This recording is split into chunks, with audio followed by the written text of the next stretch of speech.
Top quality और consistent performance के लिए सिर्फ सिल्वर पंप नाम याद रखना। तो ऐसे में अड़ी के आज के सवाल है बिल्कुल सीधे, क्या सरकार और सुप्रीम कोर्ट के बीच में अब टकराव सामने खुल करके आ गया है? सुप्रीम कोर्ट पर सवाल उठाना अधिकार है या अवमानना? और सबसे बड़ा सवाल ये है कि सुप्रीम कोर्ट बड़ा है या संसद? क्या इन बयानों से एक तरीके से सुप्रीम कोर्ट पर दबाव डालने की, उनको डराने की कोशिश की जा रही है? अमिताभ सिन्हा वकील सुप्रीम कोर्ट के हमारे साथ जुड़ गए हैं, साथ ही साथ भारतीय जनता पार्टी के नेता भी है वो संजीव सिंह, प्रवक्ता कांग्रेस पार्टी के हमारे साथ जुड़े हुए हैं। ए.के. वाजपेयी मुख्य स्पोक्समैन है वो एलजेपी के, साथ ही साथ खुद सुप्रीम कोर्ट में 1982 से प्रैक्टिस करते रहे हैं। और वरिष्ठ जर्नलिस्ट राजेश जोशी जी भी हमारे साथ इस वक्त स्टूडियो में मौजूद हैं। तो वाजपेयी जी, आप ही से शुरुआत कर लेते हैं। हमारे साथ एडवोकेट केसी कौशिक भी आप जुड़ गए हैं, बस थोड़ी सी देर में उनको हम आपको स्क्रीन पे भी दिखा देंगे। वाजपेयी जी, आपसे शुरुआत करते हैं। सुप्रीम कोर्ट में इतने सालों से आप प्रैक्टिस करते आए हैं और आज ये हालत हो गई है कि लोग कह रहे हैं कि देखिए सरकार सुप्रीम कोर्ट को डराने की कोशिश करती है, भारतीय जनता पार्टी आपकी सहयोगी पार्टी सुप्रीम कोर्ट को एक तरीके से धमका रही है। ऐसा कैसे चलेगा? नहीं, देखिए, हमारी पार्टी हो या बीजेपी हो या और कोई पार्टी हो, इस तरह की बात न कभी सोचती है ना करती है। लेकिन जो व्यक्तिगत बयान उनका है दुबे साहब का, उसको हम लोग स्ट्रांगली कंडेम करते हैं। वी आर प्रैक्टिसिंग एडवोकेट, हमको मालूम है न्यायालय की क्या सीमाएं हैं। ये कंटेम्प्ट का केस बनता है, वो कार्रवाई होगी, क्या होगा वो अलग इशू है। लेकिन उससे बड़ा मामला और बड़ा गंभीर विषय ये है, क्या सीमाएं लांघी जा रही हैं? विधायिका, कार्यपालिका, न्यायपालिका, संविधान सुप्रीम है, इसमें कहीं कोई डिबेट है ही नहीं। लेकिन बाउंड्री सबकी बनाई गई हैं। क्या एक दूसरे की बाउंड्री को पार करने की इजाजत है? तो जवाब है कि नहीं है। क्या हुआ है कि गवर्नर वाले जजमेंट में जो पादरीवाल साहब ने दिया जजमेंट, उसमें ये हुआ है कि जो प्रोविजन संविधान का आर्टिकल 201 है, उसमें प्रेसिडेंट ऑफ इंडिया को 3 पावर दी गई हैं। एक तो पहला है ये कि असेंट ग्रांट कर दें अगर कोई बिल उनके पास आता है। दूसरा है ये कि असेंट को विदहोल्ड कर लें, that is very important. And third is कि उसको रिकंसिडरेशन के लिए भेज दें। विदहोल्ड में कोई टाइम नहीं है, कोई रीजनिंग नहीं है। The president of India is not suppose to answer anything और टू एनीबडी। सर देखिए, इस पे तो सुप्रीम कोर्ट का जजमेंट आ गया है। अब इस पे जो राजनीति चल रही है, यही तो जो आप अभी यहाँ आर्ग्यूमेंट दे रहे हैं ना, इसी को लेकर के तो कांग्रेस बोल रही है कि आपने सीधा सीधा कोर्ट को अब बताने की शुरुआत कर दी है कि आप तो कोई जजमेंट दे ही नहीं सकते। सरकार का जो मन में आएगा वो करेंगे। गवर्नर जो है महीनों महीनों तक बैठे रहेंगे और अगर कोई भी आपको कुछ बोलेगा आप कहेंगे कि भाई ये ओवर रीच है, ये आप मेरे अधिकार क्षेत्र में अपना हाथ मत डालिए। देखिए, ये बहस कोई पहली बार नहीं हो रही है, पिछले कई सालों से ये बहस बाकायदा चल रही है। कांग्रेस जब पावर में थी तब भी ये बहस थी, उसके बाद अभी भी बहस है।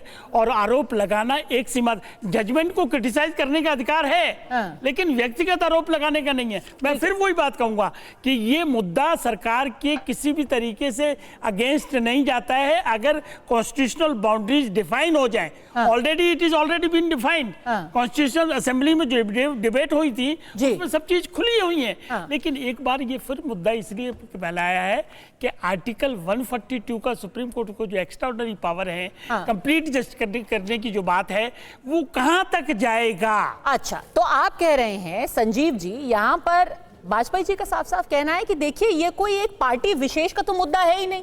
ये बहस बहुत सालों से चलती आई है। जब आप भी सत्ता में थे आपको भी तकलीफ होती थी सुप्रीम कोर्ट से, तो आप भी उनको कहते थे कि देखिए ये ओवर रीच है, ये सही है, ये गलत नहीं है।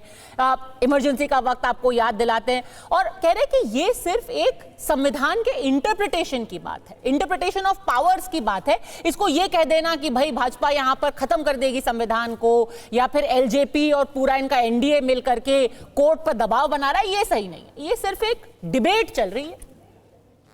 पद्मजा जी, सबसे पहली बात यह है कि आज जिस विषय पे हम बात कर रहे हैं, आप थोड़ा इसके पहले चलिएगा कि जब वक्फ बोर्ड का एक रिट पिटीशन दाखिल होती है, उसके पहले इसी देश के कैबिनेट मिनिस्टर किरण रिजिजू साहब ने भी धमकी दी थी। आज मामला निशिकांत दुबे का नहीं है।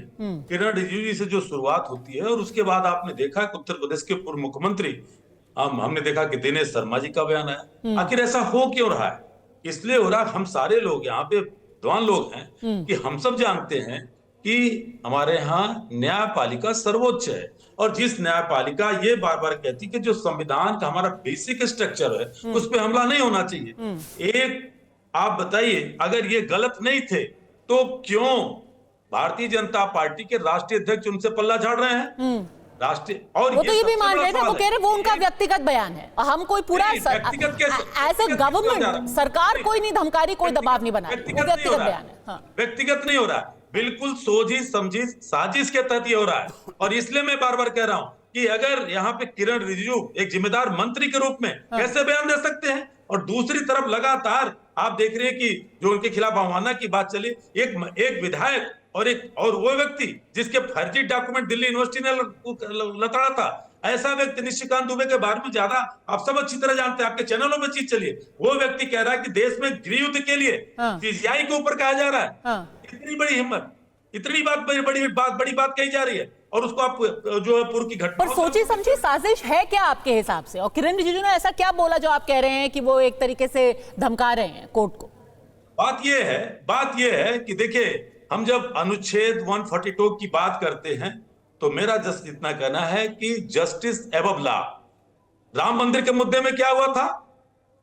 राम मंदिर के मुद्दे में इसी अनुच्छेद 142 का ही सहारा लिया गया था, और उसी 142 के तहत अगर वक्त पे बात करती तो इनको नागवार गुजरता है। समस्या क्या है कि भारतीय जनता पार्टी जो पूरी तरह से आज उनके पास संसद में बहुमत है, आज उनके पास जितने भारत सरकार की जितनी ये संस्थाएं हैं पूरी तरह से कब्जा है, और कहना नहीं चाहिए आज मीडिया पूरी तरह से कब्जे में है, और केवल एक जगह क्यों, न्यायपालिका पे कब्जा करना सर चाहते हैं। आपके पक्ष के तीन बिल्कुल, लोग बैठे हुए हैं, न्यायपालिका चलिए पे ठीक कब्जा है, करना